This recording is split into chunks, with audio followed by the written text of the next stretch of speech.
Bueno, pues nada, vamos con el webinar navideño de Innolandia VIP. Entonces, a ver si yo ahora sé hacer esto. Con las dos pantallas siempre me vuelvo un poco loco. Vale, vamos a compartir la pantalla 2. Pantalla 2, ¿dónde está el PowerPoint? Eso es. Bueno, pues nada, como este año ha sido un poco que no hemos tenido como otros años que hemos tenido una temática específica en Innolandia Bit que íbamos haciendo como cursos. Esos últimos 6 meses pues no hemos tenido un curso como tal. Así es que lo que he pensado que lo más interesante era hacer una recopilación de preguntas que nos iban haciendo a lo largo del año. eh, pues vienen cursos, vienen proyectos, vienen peticiones que nos han hecho, que nos llegan a través del blog.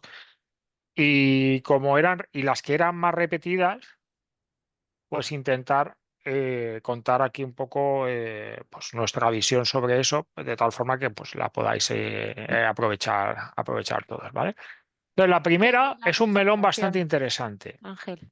Dime, No se ve la presentación. No sé no se si... ve la presentación y qué se ve. No, te has equivocado de pantalla igual.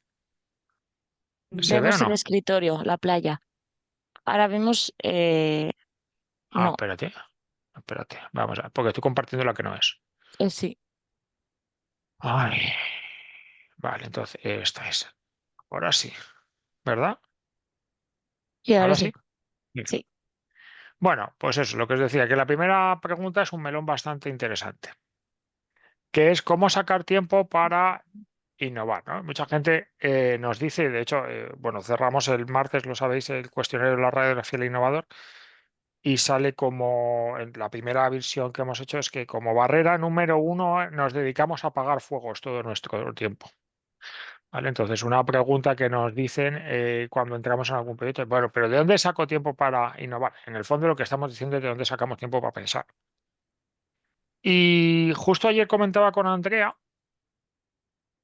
que una de las cosas que te das cuenta, nos hemos dado cuenta cuando nos hemos puesto a trabajar, o sea, vosotros sabéis que lo hemos contado varias veces que nosotros trabajamos con el sistema Kanban, donde nosotros tenemos diferentes tableros y tenemos una weekly de tareas, coger aquí el punzón una weekly de tareas donde revisamos las tareas que tenemos que hacer. Después tenemos una sesión monthly de revisión de la carta de proyectos y una trimestral de fiesta, donde básicamente pues definimos la estrategia de los siguientes 3 meses, ¿no?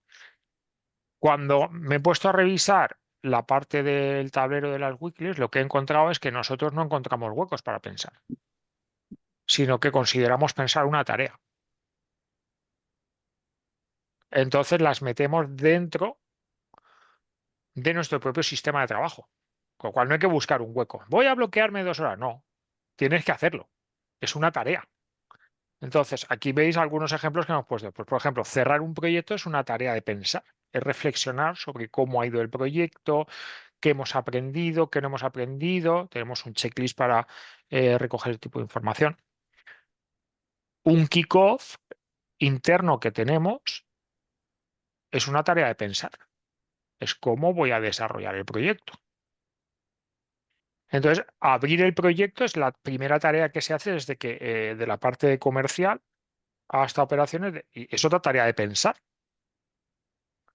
Y luego no hemos metido las de la monthly, que es la de preparar la reunión de cartera de proyectos. O sea, esos son tareas de pensar. O diseñar un experimento es una tarea de pensar. Entonces, al final la clave no es buscar qué hueco lo voy a meter, sino incorporar la parte de pensar como una tarea dentro de tu proceso de trabajo. Y esto es una reflexión que llegamos nos dimos cuenta antes de ayer, viéndolo así. Cuando salió la pregunta, dije, pues es así. No sé, si tenéis alguna cosa podéis abrir el micro o ponerlo en el chat y vamos comentando. ¿Eh? Entonces, nuestra recomendación es que eso que dice la gente, búscate un hueco en la agenda y no sé qué tal. No, no, no es así. Es intégralo en tu forma de trabajar, que sea un tipo de tarea concreta que tienes que hacer. Bueno, la segunda pregunta es la carta a los Reyes Magos que llamo yo, porque esta nos la hacen desde hace mucho tiempo. De repente alguien nos dice, oye, es que estoy interesado en cómo conseguir una cultura innovadora. Y digo, ya, pero es que eso es un melón. Eso es enorme. De hecho, eso dentro del modelo de madurez innovadora es el último punto al que se llega. Y esto es un camino de largo recorrido, ¿no? Entonces, si tuviera que responder a esto, tenemos que irnos un poco a la parte teórica, ¿no? Entonces, la parte teórica es el modelo de... Bueno, a Andrea le gusta hacerlo como una planta. A mí me gusta más como un iceberg. Donde nosotros lo que vemos que hace la gente son los comportamientos. La cultura se establece por los comportamientos. Es decir, ¿qué hace la gente? Y depende de lo que haga la gente, obtendremos unos resultados o obtendremos otros. Pero ¿cuál es la causa que hace que la gente se comporte de una determinada forma? Esto es pura teoría de comportamiento. Una serie de palancas, formales e informales. Formales son procedimientos, política repetitiva, estructura de la organización, equipos de trabajo, herramientas que tengo que utilizar. Y palancas informales. ¿Quién es el que más tiempo lleva allí? ¿Al que más tiempo caso le hacemos? Las cosas que te dejan hacer o no te dejan que hacer. ¿Vale? Entonces, nuestra recomendación, cuando tú quieras empezar a trabajar la cultura innovadora, lo que tienes que hacer es una foto de dónde estás. Y para eso esta herramienta, que la explicamos en el libro de Aprender a Innovar, creo que se llama el Culture Map de Strategizer, nos sirve muy bien para hacer una foto. Esta es la foto de Inolandia hace 4 años, creo recordar, 3 años, 2021. No, casi 4. Entonces, estas palancas es lo que tú tienes que ver si son positivas o son negativas. Si son negativas, tienes que cambiarlas. ¿Por qué? Porque te está llevando a comportamientos que no quieres. En nuestro caso, lo que vimos eran hay tres grandes bloques que son liderazgo, equipos y la práctica de la innovación. En nuestro caso, a nivel de comportamientos, es que yo soy un friki de esto y yo soy el primero que innova. Después que tenemos una propia metodología de innovación y después que dedicamos tiempo formalmente a innovar. O sea, se da tiempo formalmente para innovar. Eso al final, ¿qué que hemos visto? Pues que palancas que hay, pues hay unos objetivos de ventas a través de la innovación formalmente marcados. Damos acceso a cualquier herramienta digital que nos hace falta y hay formación en metodologías. O sea, allí cuando entró él hicimos un lavado de cerebro en metodologías de innovación. Entonces, esto al final, esos comportamientos, estas palancas favorecen estos comportamientos y esos resultados. ¿Vale? Pues en el resto es un poco igual, donde nosotros éramos más, teníamos palancas complicadas, era la parte de equipos, porque al ser tan frikis no tenemos un límite de la innovación respecto a clientes. Y había un momento en que dedicábamos más tiempo a la innovación que a los clientes, a sacar cosas nuevas que a ejecutar proyectos que al día a día. Entonces, tuvimos que hacer algún cambio, como poner a Andrea para que pusiera orden en la casa y poner a Carlos, contratar a Carlos para que al final llevara un proyecto sin que él llevara clientes, ¿no?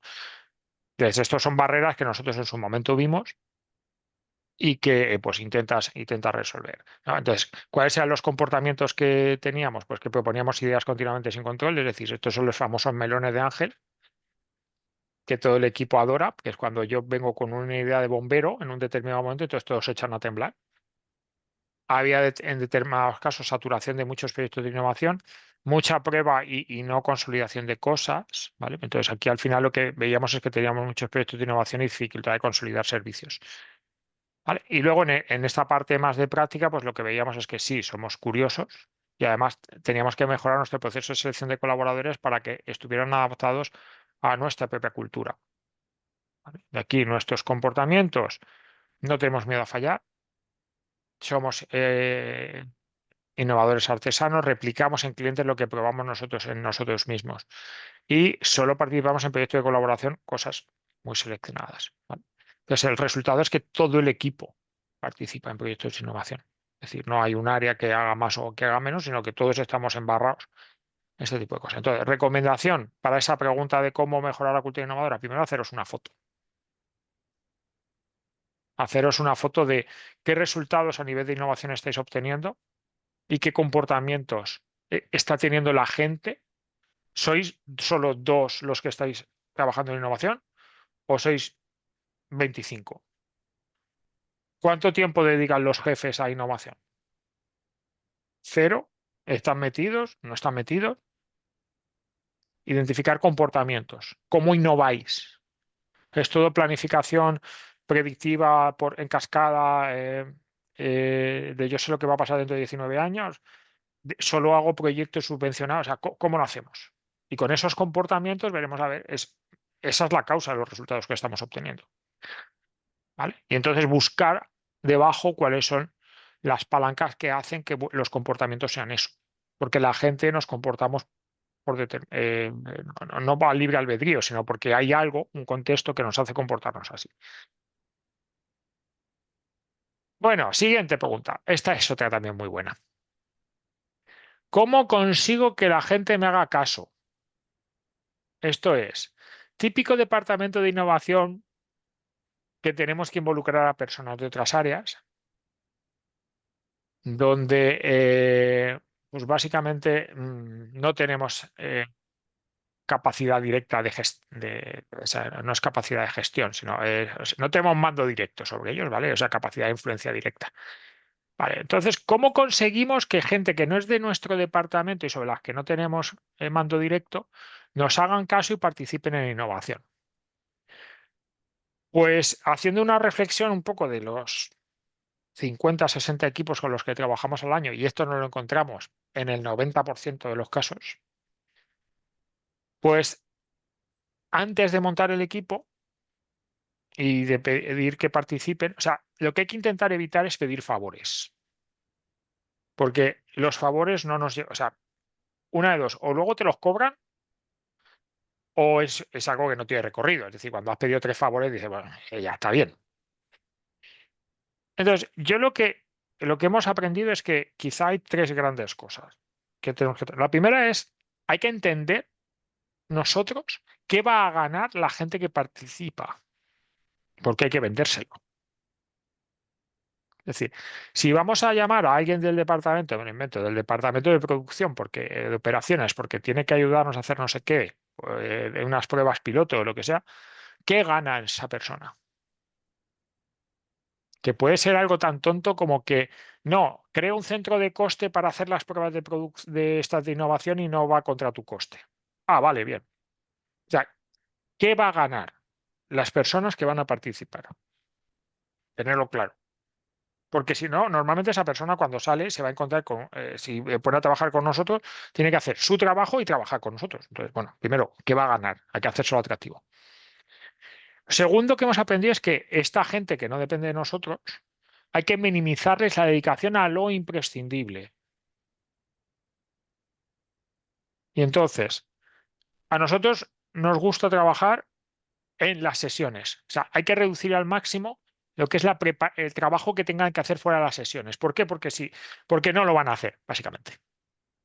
Porque eso va a ir a la parte de abajo de la lista de tareas y como no es mi trabajo, mi jefe no me va a pedir explicaciones por eso, sino que me va a pedir fulanito de tal que está en otro lado. Mi bonus no depende de eso. Pues lo ideal es conseguir que trabajen durante las sesiones de trabajo.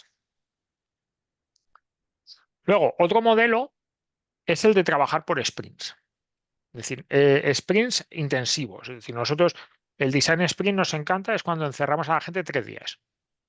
En lugar de tenerlos 2 meses picoteando, 3 días, ¡pum! Encerrados. Y de ahí, pues avanzamos bastante más. Y luego lo tercero, si no trabajamos por esos sprints, sino que hacemos pues, sesiones semanales, adecuar el horario al perfil de la gente.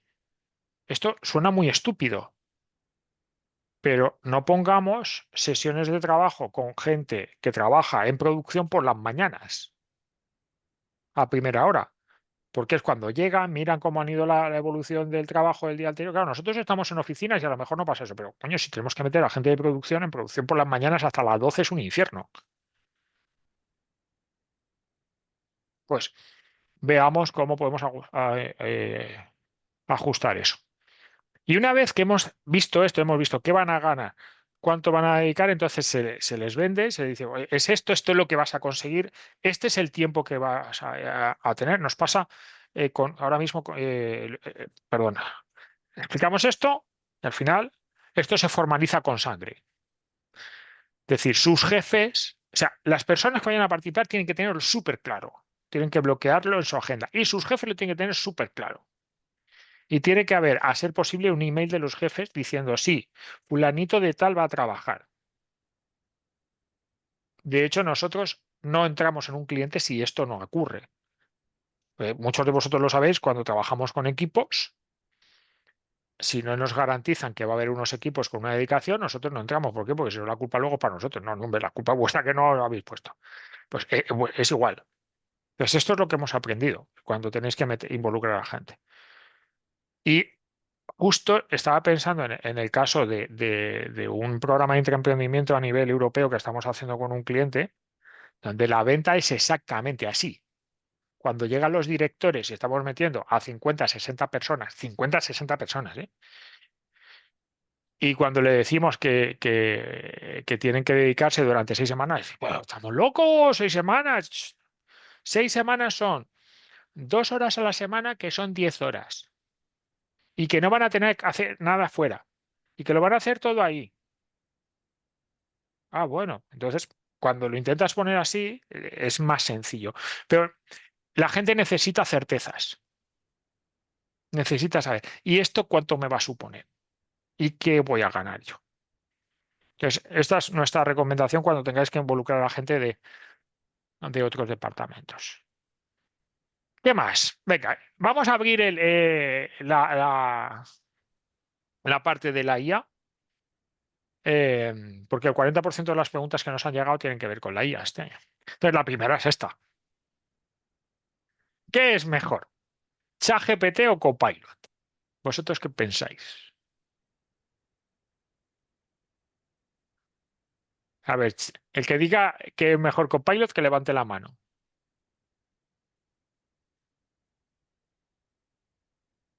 Nadie. Yo Pues creo que nada, nadie luego se eso atreve. Todos nos conocen muy bien y si, nadie si se no atreve a. eso se lo podéis decir a vuestros directores de sistemas. Bueno, vamos a poner algunos datos. Vosotros, yo creo que la mayoría sabéis, pues estoy viendo ahora quiénes son los asistentes, que nosotros somos muy fans de ChatGPT. Y ahora vamos a poner datos. O sea, a día de hoy, 19 de diciembre de 2024, ChatGPT está a 20 pueblos por delante de Copilot. Así, 20 pueblos. Y está por delante a dos niveles. El primer nivel, el primer nivel es a nivel técnico, que es este de aquí, que veis aquí, donde a nivel de una competición en matemáticas y otras de desarrollo de código, GPT-4, que es el que está utilizando Copilot, es el algoritmo que está utilizando Copilot. Angie, si digo alguna tontería, me corriges, por favor. Está obteniendo una puntuación de 3,4. La versión beta del O1, que es la nueva versión de ChatGPT, un 56, y la versión ahora mismo que está funcionando, que es la Pro, no, bueno, la 01, no sé No. cómo se llama. O uno, la definitiva. Lo Sí, otro bueno, era la 1 un beta. hasta 83,3. Estamos hablando de 70 puntos de diferencia en un ranking de 100. Y el siguiente, que es a la hora de desarrollar código, el algoritmo que utiliza Copilot, que es el GPT-4, 11 puntos sobre 100, mientras que el O1, 89. O sea, estos son datos objetivos a nivel técnico. Pero es que luego, a nivel de experiencia de usuario, justo ChatGPT está sacando ahora, o sea, es mucho más cómodo, es mucho más sencillo de utilizar, y de hecho acaba de sacar estas cajitas nuevas donde te abre una pestaña en paralelo donde te va generando contenidos más grandes. La ventana de contexto es cada vez mayor a nivel de número de archivos que tú puedes subirles externos. Puedes subirles hasta 20 archivos en ChatGPT, mientras que en Copilot le puedes subir bastante menos. El peso del archivo que puedes subir, estás hablando de 520 megas, mientras que los de Copilot son menos. Y luego Copilot además tiene un problema, que la venta que ha hecho Microsoft de Copilot, que es, se va a conectar con tus datos, con tu email, con tu Teams y con tu SharePoint, depende de una cosa, y es de la calidad y la estructuración de cómo tú tengas esos datos montados. Y esto nosotros ya lo hemos sufrido. O sea, nosotros cuando le dimos a un servidor propio, le metimos nuestros datos, no estaban ni estructurados ni nada para que funcionara. Pues eso es lo que está pasando ahora mismo. Que la gente no tiene estructurado ni el Teams, ni el Outlook, ni el SharePoint, ni las carpetas para que Copilot funcione bien. Pero ¿Cómo se bueno, estructuran? ¿Se puede preguntar? no tengo ni idea. Nosotros no. Pero de Eso es hecho, cada uno. Eso claro, es personal. claro. Entonces, de hecho, Microsoft en su momento. Pasa es que Microsoft, esto luego, los que hayáis contestado a la radiografía del innovador, el lunes os mandamos el ebook y explicamos esto, ¿no?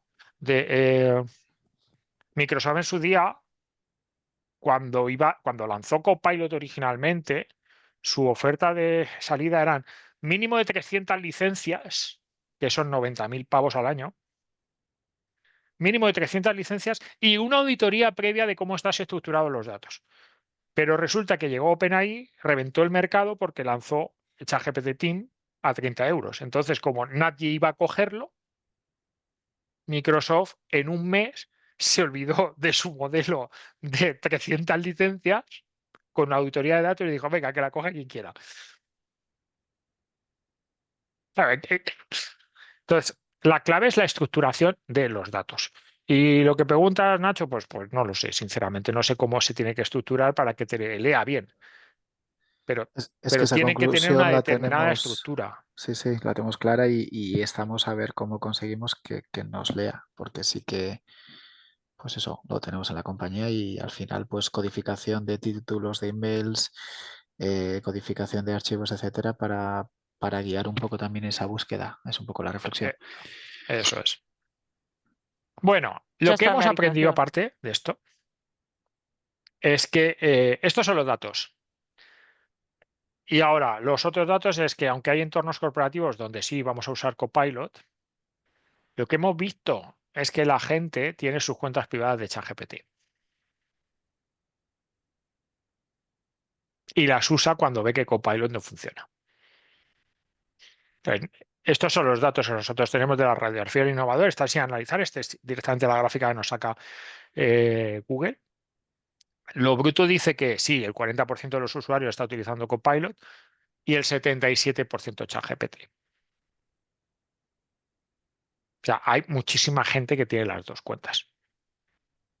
No el corporativo, ¿eh?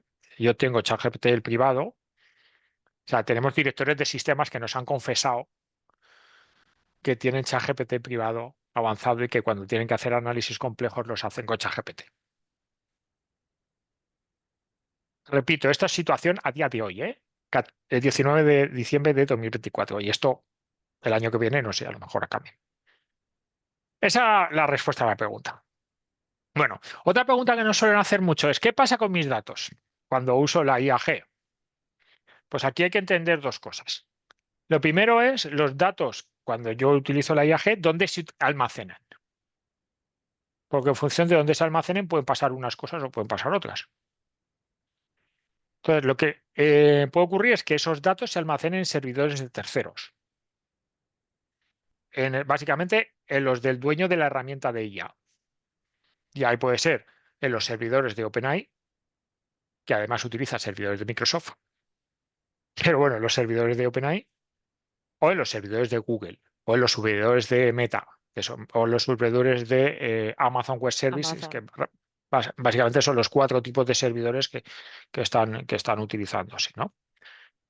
Lo que también puede ocurrir es que tú tengas una herramienta, que es el caso de Copilot o de ChatGPT Enterprise, donde se almacena en tu propio servidor o en el servidor que tú has alquilado para ti. ¿Vale? Es como el espacio que tú tienes para ti. Entonces, a partir de aquí, ¿qué ocurre? Los servidores propios no es problema. Tú estás pagando y te han prometido que tienes unos niveles de seguridad y que ahí no entra nadie y que eso es tu corralito. Bien, no hay problema. Pero ¿qué pasa? Y eso solo ocurre con Copilot 365 y con ChatGPT Enterprise. Pero ¿qué pasa si utilizas ChatGPT Team o cualquier otra herramienta, Canva, yo qué sé, Gemini, cualquiera de terceros?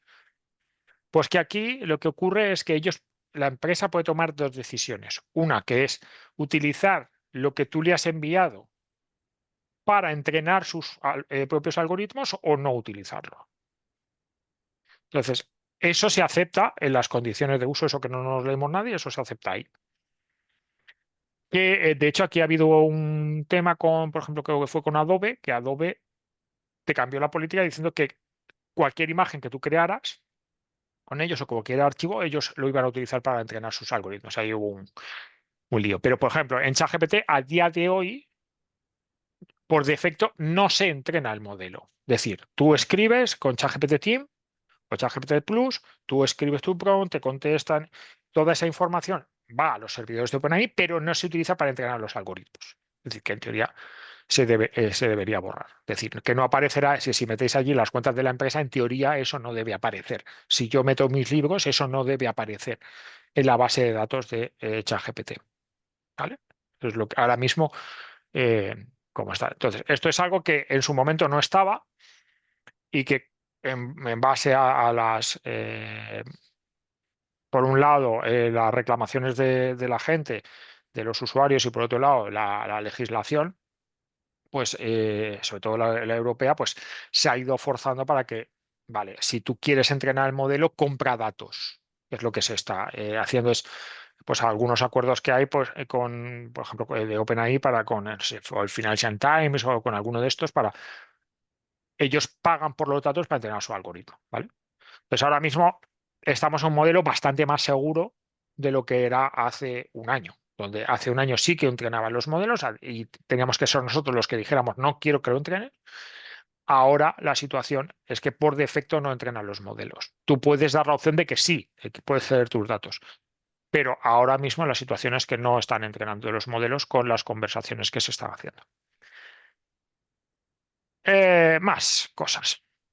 Esto es lo que esta pregunta nos la estamos encontrando cuando hay gente, cuando trabajamos con los modelos que nosotros llamamos de aceleradoras de IA, que es donde ayudamos a empresas a que empiecen a trabajar de forma masiva y desplegando cómo utilizar la IA, ¿vale? Entonces, ¿qué es lo que nos encontramos? Caso real. Damos 75 licencias de ChatGPT perdón, de Copilot 365 a el equipo piloto, que se ponen a trabajar y a los 6 meses descubrimos que no está utilizando ni el tato.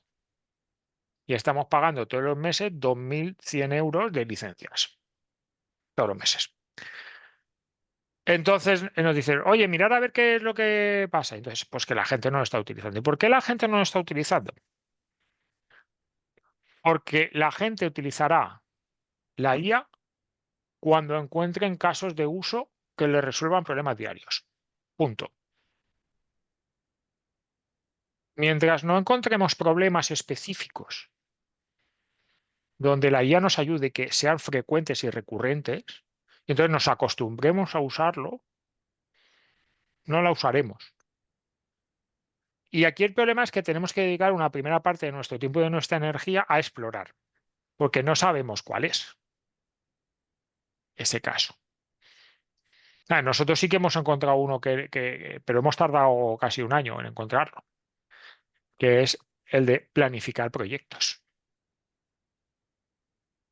Y ahí lo estamos ya empezando a utilizar bastante a saco, para hacer planificación de proyectos. Pero claro, tenemos que encontrar ese caso. Mientras no encontramos los casos que sean suficientemente frecuentes, y podemos pensar, no, es hacer el informe anual ya, pero el informe anual lo haces una vez al año. sea, ¿cuáles son los casos pequeñitos que haces todos los días y donde piensas que te puede ayudar la IA? Si tienes que leer todas las semanas el informe de tecnologías de no sé qué, pues a lo mejor puedes utilizar la IA para eso y empezar a trabajar en ese caso. ¿Vale? Entonces, hay que encontrar esos casos que nos resuelvan los problemas. Y por eso es por lo que pongo esta idea. Pero al final esto, implementar la IA es un proyecto de innovación, porque es un proyecto de exploración, de encontrar el caso, encontrar el problema. Mientras no encontremos el problema, no lo usaremos. Entonces, esto va más de encontrar nosotros y saber qué problemas hay, que no de qué cosas puede hacer la herramienta. No. Una vez que sepamos las 3 cosas básicas que hace la herramienta, busca un problema. No aprendas las 27 funcionalidades que puedes hacer, sino busca un problema. Busca un problema. Más cosas. Venga, esta es otra de las favoritas. ¿Cómo puedo hacer un PowerPoint con IA? Y la respuesta es que no se puede hacer lo que queréis hacer todos, que es darle un botón y que lo haga. Entonces, hacer un PowerPoint con IA se hace con 3 más 1 pasos. Eso de que yo escriba no sé qué, lo toque y me salga, no funciona así. Entonces, esto lo podemos utilizar tanto con Copilot como con Canva, así Canva Pro. Y al final lo que tenemos que dividir nuestro caso es en 3 pasos. Y que lo puedes hacer con la IA perfectamente. Primer paso, que os dé la estructura de la presentación.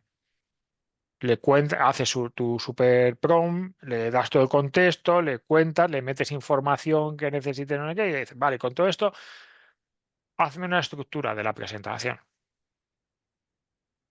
Ya os digo que en el ebook de la radiografía del innovador, la estructura la hemos trabajado con ChatGPT. Para que no fuera solo lo que teníamos en la cabeza, sino decir, oye, dame una estructura y en función de esto ya vamos creando el contenido. Segundo, pedirle el contenido de la presentación, tanto el texto como las imágenes. O sea, si tú has hecho una estructura de 5 puntos, para cada punto tendrás que hacer al menos un prompt.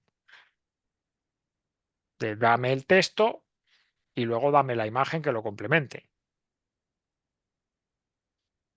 Entonces, son varios pasos. Y con todo esto, todo este churro, entonces sí, te coges o Canva o Copilot y dices, vale, este es el Word con todo el contenido y ahora me lo creas en una presentación. Y es donde te da el diseño.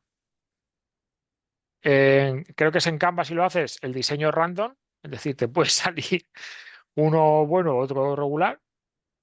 Por eso necesitas siempre el último punto, el +1. Revisa la presentación y adáptala a lo que tú necesites. Es decir, sí que te puede ayudar en hacer ese PowerPoint, pero lo que todos tenemos en la cabeza de que yo tengo una idea, escribo 3 cosas, le doy un botón y me crea el PowerPoint, eso no puede ser. Pero sí podemos empezar ya a crear PowerPoints utilizando la IA con este formato de 3 pasos. ¿Vale? Lo siento si os he pinchado el globo alguno. Bueno, otra pregunta que nos han hecho, que quizá los que estáis aquí nos afecta demasiado. Nos han llegado varias preguntas, varias veces este año, varias preguntas de, oye, ¿cómo puedo empezar a innovar? O, más que cómo empezar a innovar, es cómo eran sobre todo como o centros tecnológicos o asociaciones que nos decían, oye, quiero ayudar a que empresas más pymes empiecen a innovar. ¿Y eso cómo se hace? Pues a innovar siempre se empieza por el mismo sitio, con un problema. Un problema a resolver. Entonces, lo que nosotros proponemos es un proceso, que es este que veis aquí, que lo hemos bautizado como fase 0, donde tú donde además puedes utilizar la inteligencia artificial generativa para que te ayude a hacer ese primer proyecto, ese primer proyecto de innovación. Entonces, ¿cómo puedes utilizar la IA generativa? Pues primero para que te ayude a identificar ese problema que tú quieres hacer, de ahí a que te dé soluciones, De ahí a que te ayude a generar un plan y a partir de ahí es ponerse a trabajar. No es más. ¿Vale? Entonces, cuando queráis, si tenéis que colaborar con un departamento nuevo que no ha innovado nunca, o si trabajáis con otras empresas que no han innovado, o sea, siempre se empieza con un problema. Identificar cuál es un problema que tenga la organización que quiera resolver. Pues mira, resulta que necesitamos posicionarnos en tal sector o queremos reducir los costes de producción de no sé qué, o queremos mejorar la huella de carbono de no sé cuántos. Vale, pues hay que encontrar el problema y una vez que tenemos el problema, entonces podemos utilizar la IA para empezar a concretar el problema, mapear el problema y de ahí sacar soluciones que podamos aplicar. Vale, más cosas, preguntas que nos han hecho. Otra, también muy relacionada con temas de cultura. ¿Cómo puedo visibilizar la innovación? Y esta va más relacionada a cómo puedo visibilizar mi trabajo con mis mayores. Es decir, típico departamento de innovación que existe, pero que está allí apartado, son los locos de las batas blancas, porque el foco de los directivos es el día a día. Vale, pero ¿cómo puedo visibilizar la innovación y que me hagan caso a mí? Pues aquí al final lo que nosotros hemos aprendido y que funciona es que hay tres tipos de información que tenemos que contar y en función de a quién vamos dirigidos, pues tenemos que utilizar uno o tenemos que utilizar otro. Si queremos hablar con los directivos, hay que hablar en el único idioma que ellos conocen, que es el del dinero. O sea, puede dar igual que estemos haciendo 27 proyectos o 35 o que hayamos conseguido el liderazgo de un proyecto de I+D europeo, da igual. Bueno, sí, eso es intangible, eso puede ser uno. Pero, ¿cuál es el nivel que tenemos? O sea, ¿cuál es el impacto que tiene lo que estamos haciendo a nivel de ingresos? No estoy hablando de ROI, es decir, ¿cuánto estamos consiguiendo a nivel de ingresos? Después, ¿cuántos hemos conseguido ahorrar algo con la innovación? A nivel de intangibles, por ejemplo, se nos ve como una empresa innovadora, podemos atraer gente. Me contaban el caso de la empresa esta de cohetes, Space, no sé qué, es la que está en Elche, que no recuerdo el nombre, exactamente, que están atrayendo gente de toda Europa por lo que les están, o sea, por la imagen innovadora que tienen.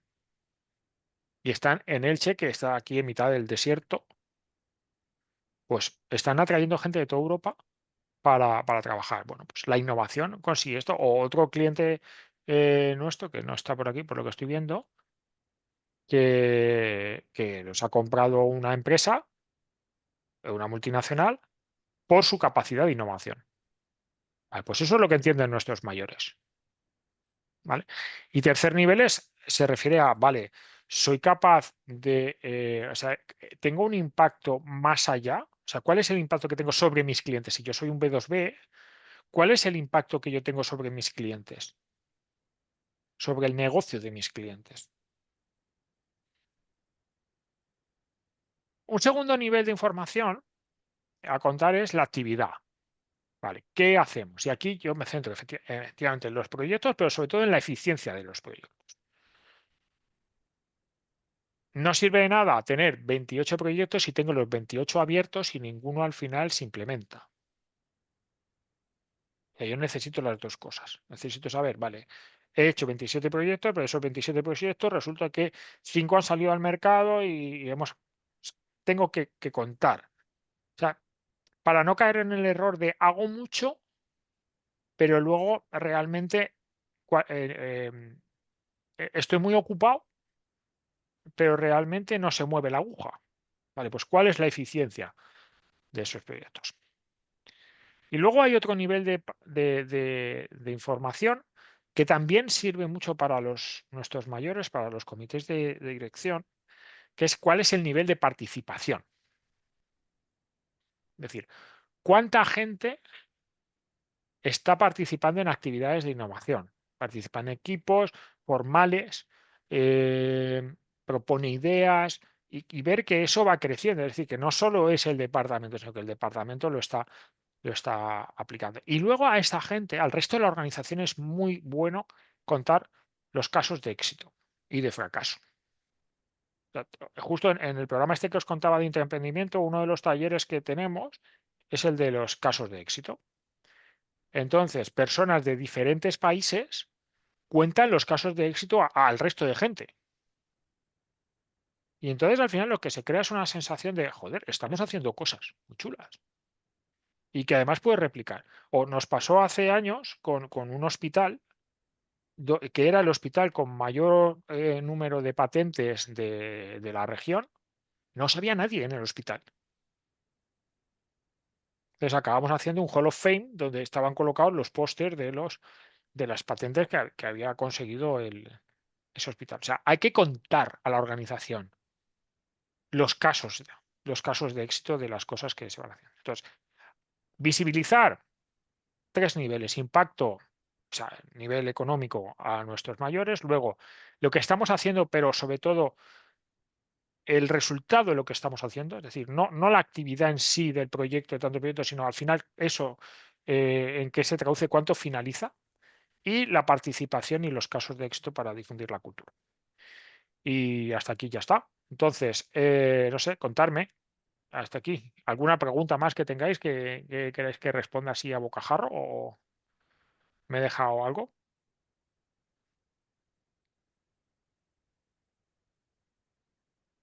¿No? ¿No tenéis problemas? ¿No tenéis dudas? ¿Queréis ir todos de vacaciones ya?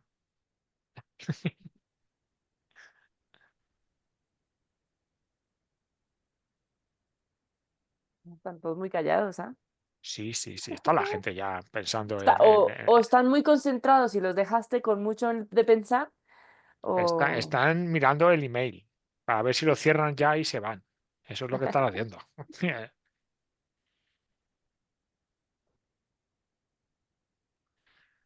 Bueno, pues nada, si no queréis preguntar nada, pues nada, esto es lo que hay. Bueno, estos son, además, a nosotros cuando hacemos este webinar nos sirve también un poco para reflexionar las cosas que vamos aprendiendo, porque tenemos la enorme suerte de trabajar eso con 60 equipos al año de media y aprendemos muchas cosas y sobre todo vemos mucho patrón, que es un poco lo que hemos intentado reflejar aquí, ¿no? O sea, qué patrones de cosas nos está pidiendo o las dudas generales que están pasando. Al final, lo que tenemos súper claro es que la innovación es transversal. Es verdad que cada uno en su empresa, en su organización, tiene su contexto, tiene su propia cultura, pero los marrones a los que os enfrentáis día a día son súper parecidos. No es lo mismo en una farma que en una alimentación, por los que estoy viendo ahí las caras, una farma que en una alimentación, que en una ingeniería, pero es el contexto. Todos tenéis problemas a la hora de contar las historias de lo que estáis haciendo y que os hagan caso. Convencer a gente de otros departamentos para que os entren, dedicar tiempo a pensar. Los marrones son muy transversales. ¿Qué herramienta de IA utilizar? ¿Cómo responder a los trolls del departamento de sistemas? Pues eso. Nada, cualquier cosa ya sabéis dónde estamos. Pues nada, hoy vamos súper rápido. Bueno, habitualmente tengo la sana costumbre de siempre contaros algo al final, ¿vale? De qué es lo que estamos viendo, ¿vale? Bueno, algunos lo conocéis, porque sabéis que estamos trabajando en el desarrollo de un asistente de IA propio, pues lo hemos contado. Algunos creo que lo estáis probando. Y lo que vamos a lanzar ya es un curso. Entonces, algunos lo conocéis porque ya os lo hemos presentado en exclusiva. Entonces, vamos a lanzar un primer curso con el asistente.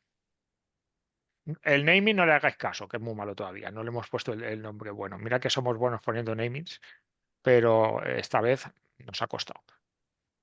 Se trata de reaprender a gestionar proyectos con IA, proyectos de innovación. ¿Vale? O sea, no es un curso de gestión de proyectos de cualquier tipo, sino es para hacer proyectos de innovación. Y lo que hemos metido diferente son dos cosas. Bueno, yo diría que tres, que es el método. Primero, que vais a trabajar cada uno con un proyecto real. Es decir, os vais a coger un proyecto, no lo tenéis que contar, pero vais a trabajar con un proyecto real, el que vosotros queráis. Luego, la participación es por empresa. Es decir, puedes meter hasta 3 personas de tu empresa al precio de una. 4, me dice Andrea. Yo Hasta pensaba que eran 4, 10. hasta 4. 4 a mismo precio. Y luego te vamos a dar acceso a nuestro asistente de IA para que utilices el asistente para hacer el proyecto. Entonces, ¿cómo va a ser esto? Esto va a ser un curso online de 12 semanas para lanzar el proyecto. O sea, para arrancarlo y coger mucha velocidad y a partir de ahí, como ya sabéis que una vez que hayamos hecho varios ciclos, pues ya es repetir el ciclo, ¿no? ¿Cómo lo vamos a hacer? Pues las 4 primeras van a ser clases online síncronas, es decir, en directo, de 2 horas. Y ahora os explico un poco el contenido. Además, vais a tener contenido adicional en la plataforma. Vais a tener acceso a los MyGPTs de Innolandia y además va a haber foro para compartir en dudas que tengáis con los compañeros. Entonces, de esas 12 semanas, las 4 primeras sesiones son semanales porque es la fase de planificación y arranque del proyecto. Y las otras 4 sesiones, y pone 8 son 4, son otras 4 sesiones, son quincenales, ¿vale? Porque damos más tiempo para que podáis ejecutar, porque vais a trabajar con vuestro proyecto. Es decir, no se trata de que vais a tener que hacer más cosas, sino que vais a trabajar con vuestro propio proyecto. Entonces, este es el asistente, que en la versión mejorada es la que tendréis acceso. El de gestión de proyectos, el de seguimiento de proyectos y luego este veremos que es el de contenidos y conceptos básicos de innovación que también está disponible para cualquier duda que tengáis sobre el contenido. Entonces, ¿cuáles son los 8 módulos que tiene el curso? El primero es una introducción de qué es un proyecto, cuáles son los tipos de proyecto, cómo se alinea un proyecto con la hoja de ruta y a partir de aquí empezamos a hacer con la fase de planificación. De hecho, en la introducción, o sea, después de cada clase tendréis una tarea que realizar. En el módulo 1 la tarea es hacer una ficha de proyecto. Es decir, vamos a poner por escrito cómo es el proyecto. En el módulo 2 es el equipo. Hablaremos de cómo definir un equipo de proyecto, un team charter, qué perfiles deben estar en un proyecto de innovación. Recordad, estamos hablando de innovación.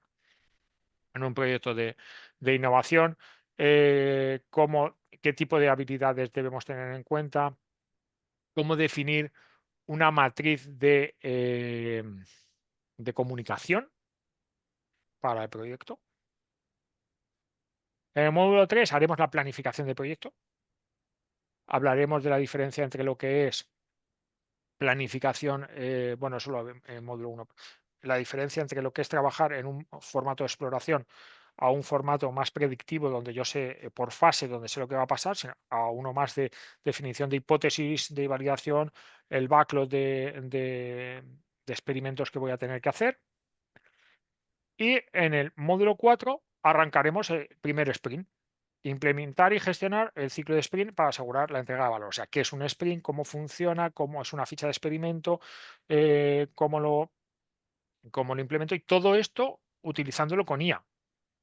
Es decir, para todas estas cosas vamos a trabajar con la inteligencia artificial generativa. Entonces, con esto lanzamos el proyecto, 4 semanas. Semana 5, módulo 5, perdón, seguimiento de sprints. ¿Cómo se hace un seguimiento de sprint? ¿Cómo hacemos un seguimiento de cómo funciona una reunión de weekly, de seguimiento de un tablero de Kanban, cómo utilizar la IA para hacer un informe de eso?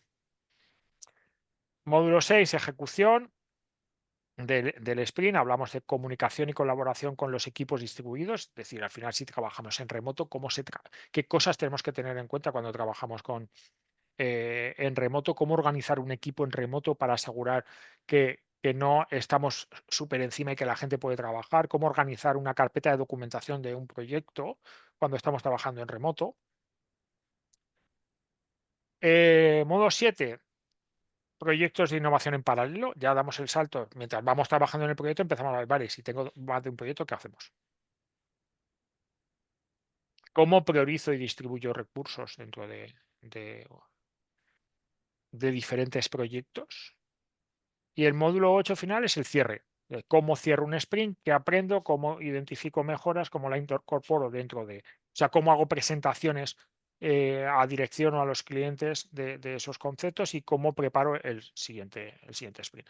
Todo esto en cada uno de los módulos os enseñaremos a cómo se hace y cómo se hace con la IA, para que podáis integrarlo. Como ha salido antes, el problema que tenemos muchas veces con la IA es que no encontramos los problemas. Aquí os estamos dando los casos. Os vamos a dar los casos, os vamos a ayudar a escribir los prompts para que los tengáis, entonces vais a tener una biblioteca de prompts para aplicar a proyectos, que va a ser bastante interesante. Vale, pues esto es lo que tenemos ahora mismo en marcha. Entonces, por si a alguno os interesa, nos decís, el precio ahora mismo de esto son 1.500 euros por empresa. Acordaos, podéis meter 4 personas por empresa. Para hacer la reserva tenéis que escribirnos un mail y hacer un ingreso de 100 euros antes del 25 de enero y el pago completo sobre mitad de febrero, y el curso en principio arranca el 4 de febrero. Entonces estaremos trabajando febrero, marzo y abril hasta más o menos mitad de mayo aproximadamente, porque cada semana antes de medias es el tiempo que durará este curso. Entonces, nada, si a alguno os apetece, os interesa, pues nos escribís y os contamos. ¿Qué más os iba a decir? Vale, igual os ha llegado esta mañana que hemos lanzado el IA Sprint. ¿Qué es el IA Sprint? ¿Alguno habéis participado ya? Yo creo que la mayoría de los que estáis aquí habéis hecho el IA Sprint. O sea que es el curso más general de 10 horas donde podemos identificar, o sea, donde os contamos los casos de uso dentro de innovación. Entonces, vosotros por ser VIP, aunque hayáis visto que hay incremento de precio, el precio del VIP es 350 euros por plaza hasta que se nos acaben las plazas. Es decir, que os podéis apuntar, si esto empieza allí el 27, ¿no?, de enero, Sí, el si os 27 apuntáis de el enero. 24, pues tenéis el mismo precio. Es decir, a vosotros los incrementos de precio no os afectan. Pero bueno, de aquí yo creo que la inmensa mayoría habéis hecho el curso. Bueno, no. Ana viene al curso, que es la que nos faltaba de los que está aquí. Y alguno más que están por ahí. Bueno, pues nada, esto es lo que os queríamos contar hoy. No sé si queréis preguntar algo, tenéis alguna duda o lo que sea. Son las 4 menos 4 minutos, o sea, no me lo creo ni yo. Terminado súper pronto. Bueno, ¿alguna pregunta, alguna cosa que queráis decir? Recordadme que no vuelvo a poner un webinar la semana de antes de vacaciones.